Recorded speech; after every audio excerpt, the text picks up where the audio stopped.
A's present age to B's present age is 8:7. 27 years ago, their ages were in the ratio 5:4.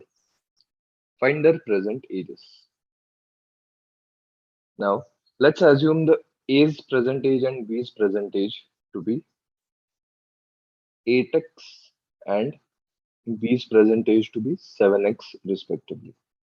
Okay.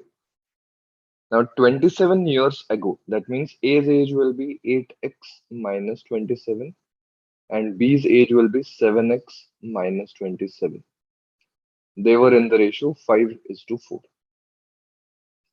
So now we have an equation. Let's solve this and get the value of x. So 8 fours are 32x minus 108 is equal to 5 sevens are 35x minus 135. So bringing all x on one side, we have here 3x is equal to 27. So therefore, x is equal to 9. Now we have to find their present ages. So A's present age is 8x. So that is 8 nines are 72. And B's age is 7x. That is 7 nines are 63. So answer will be option A.